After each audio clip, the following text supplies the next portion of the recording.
Assalamualaikum warahmatullahi wabarakatuh. Saya Muhammad Rohman, CGP Angkatan 6 Kabupaten Rembang. Hari ini saya sedang berada di SD Karangturi Lasem untuk wawancara dengan Kepala SD Karangturi tentang pengambilan keputusan berbasis berpihak kepada murid. Terima kasih, sampai bertemu nanti. Assalamualaikum warahmatullahi wabarakatuh. Waalaikumsalam warahmatullahi wabarakatuh. Pagi Bu Dina. Pagi Pak Nur. Ya, sehat? Iya, alhamdulillah. Ya. Bisa ketemu Pak Nur lagi ya, alhamdulillah. Kemarin di LMS pas waktu kita meet fresh sekali Bu Dina. Oh iya. Alhamdulillah. Perdana kan itu ya Pak ya, Iya. kita ya Jimit perdana, jadi masih kangen, masih semangat membara. Gitu ya. Oke Bu Dina, Iya. berkait tugas Gimana? yang kemarin di LMS Oke. bahwa di modul 3.1 itu Iya. saya sebagai CGP harus belajar banyak dari para kepala sekolah gitu ya. Hmm. Makanya ini hari ini mencoba untuk wawancara Bu Dina sebagai kepala sekolah SD Negeri Karangturi Lasem. Oke, Bu Dina sudah berapa tahun bekerja jadi kepala sekolah di sini? Iya, nah itu Pak, belum ada tahun. Oh, belum ada tahun ya? Jadi saya ini malu loh Pak dengan wawancarai ya Pak ya, karena memang desakan gitu ya Pak. Jadi saya dapat amanah ini. Tepatnya 6 bulan Pak Nur. Oh gitu, Iya. 6 bulan? Iya. Oh, kalau saya bilang tahun jadi salah ya? Mulai Agustus 2022 Oke. saya pindah tugas di sini. Oke, Bu Dina, mohon maaf nih. Jadi selama 6 bulan ini Iya. jadi kepala sekolah di SNEKRA, berapa sih jumlah muridnya? Jumlahnya saya awal masuk itu 40 siswa Pak. Iya. Kalau sekarang? Sekarang tambah 8 jadi 48. Oh, luar biasa. SNK itu SD terkecil di Kecamatan Lasem Pak. Oke. Iya. 48. Iya. Bu Dina, saat 6 bulan jadi kepala sekolah, apakah pernah mencoba untuk identifikasi kasus-kasus yang dialami atau punya persoalan yang dialami Iya. selama jadi kepala sekolah 6 bulan ini? Oke, ada Pak Nur. Satu kasus mungkin ya kasus utama ketika saya mulai masuk di SD ini ya. Itu kenapa kok SD ini jadi tidak mendapat animo masyarakat.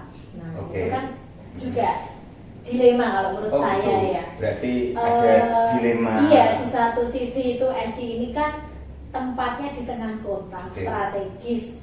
Kenapa sampai kok siswanya kok cuma sedikit? Nah, berarti ini ada sudah ketidakpercayaan masyarakat terhadap sekolah ini. Nah, itu yang saya identifikasi, Pak.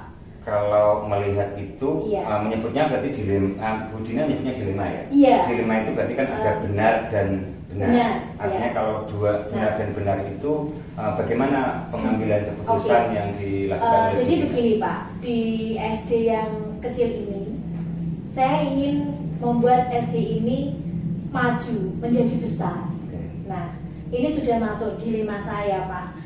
Kan beberapa identifikasi yang saya temukan itu bisa tidak ya saya melanjutkan cita-cita saya ini. Nah, ternyata memang sepanjang perjalanan itu banyak sekali Pak yang membuat saya akhirnya oke, saya mau lanjut atau tidak, karena yaitu Pak, di satu sisi saya ingin tetap memajukan, tapi di sisi yang lain kok ya benar juga keadaannya seperti ini, apa saya menyerah saja begitu kan Pak. Nah, ini membuat saya ya cukup merasa dilema, mau lanjut tidak gitu. Oke, Bu Dina, Iya.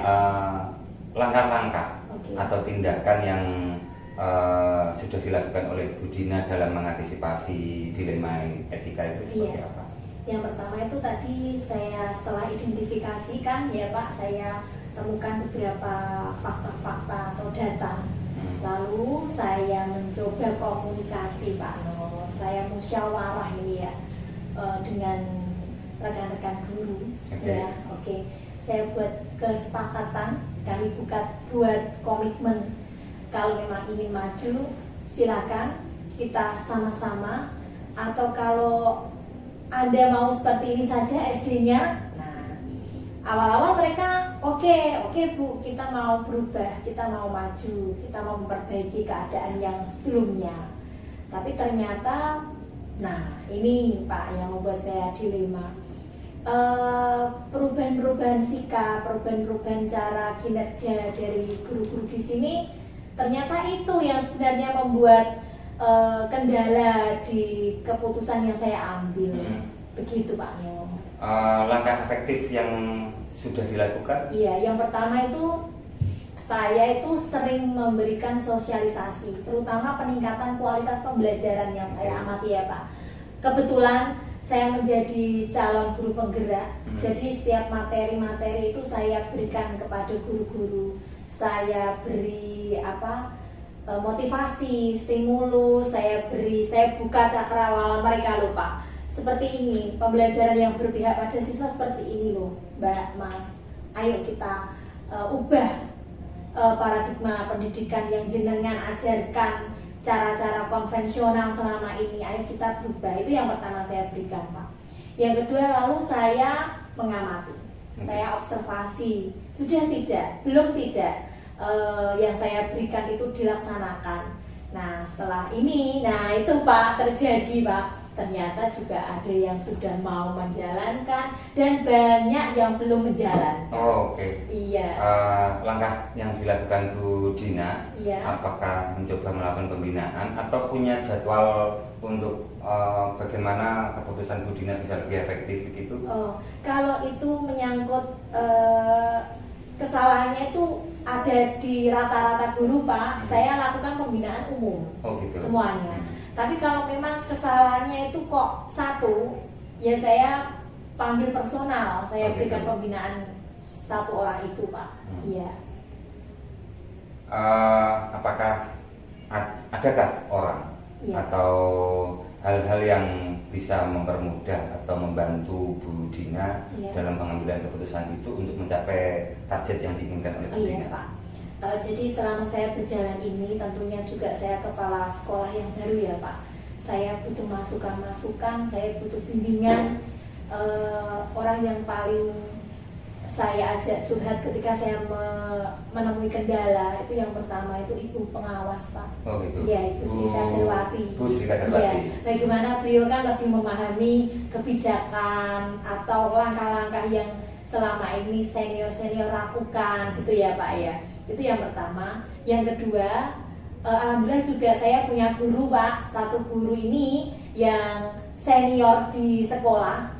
Jadi sebelum mulai dari tahun berapa ya, sudah mau 20 tahun Pak mengajar di sini. Nah itu guru senior itu yang saya selalu cerita, saya mintai masukan Pak. Dan alhamdulillah dia juga memberikan respon dan kepedulian yang tinggi terhadap sekolah. Dan satu lagi Pak, Pak Nur Rohman. Nur Rohman siapa? Ya itu Pak, tetangga sebelah saya Pak. Oh gitu ya? Iya.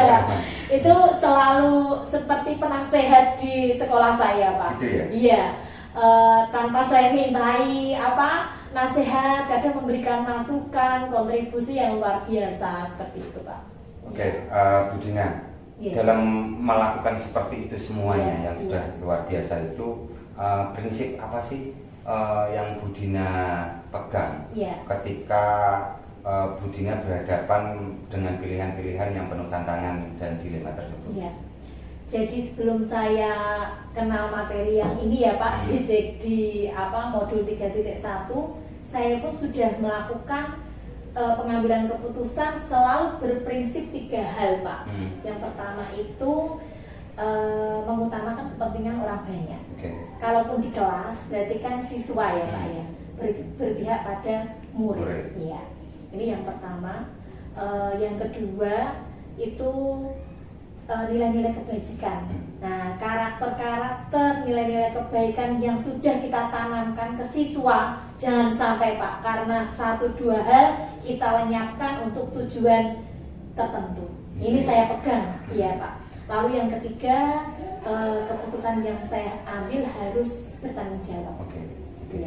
Ya, sepakat memang. Saya juga akan belajar tentang itu. Tetapi memang ada 3 prinsip yang terkait tentang berbasis hasil akhir, terus berbasis peraturan dan berbasis rasa peduli. Pak ya. Apa yang sudah panjenengan lakukan ternyata memang kalau saya belajar di modul 3.1 itu kan Bu Dina tadi terlihat peduli banget dengan anak-anak, peduli banget dengan perubahan guru untuk disupport dan sebagainya. Itu ya Bu Dina ya. Bu Dina pernah enggak mencoba untuk melihat keputusan yang diambil, apakah sudah bisa diterima oleh teman-teman guru atau diterima oleh orang tua, diterima oleh anak? Pernah macam-macam menguji keputusan yang telah diambil? Jadi bukan melihat Pak. Jadi kalau saya mengambil keputusan itu tidak, atau bahkan tidak pernah saya ambil sendiri Pak. Gitu ya? Sampai hal kecil apapun ketika saya membuat keputusan itu saya selalu melibatkan guru-guru saya. Gitu ya? Nah ketika itu memang sejalan ya, pernah saya Pak punya keputusan A ya, saya tawarkan, tidak diterima. Ya oke lah, karena memang itu keputusan orang banyak tidak bisa menerima, saya pun juga akan ikut mereka. Seringkali seperti itu Pak. Tapi nanti saya evaluasi. Kalau keputusan saya tidak diterima, saya ikut keputusan yang bersama. Evaluasinya ke depan berjalannya bagus tidak, atau ada kendala atau tidak, atau gagal tidak, itu selalu saya evaluasi. Lalu saya kembalikan lagi, bagaimana Mbak, mau dilanjut apa sesuai saran saya. Ya kan, nanti kalau di CGP itu ada 439 itu ya? Iya. 4 paradigma dilema, 3 prinsip sama 9 langkah itu ya? Oke. Saya kira itu Bu Dina, makasih sekali. Saya betul banyak belajar dengan Bu Dina. Semoga para CGP dan para kepala sekolah bisa berhasil seperti apa yang dicita-citakan. Makasih sekali, mohon maaf mengganggu waktunya. Assalamualaikum warahmatullahi wabarakatuh. Waalaikumsalam warahmatullahi wabarakatuh.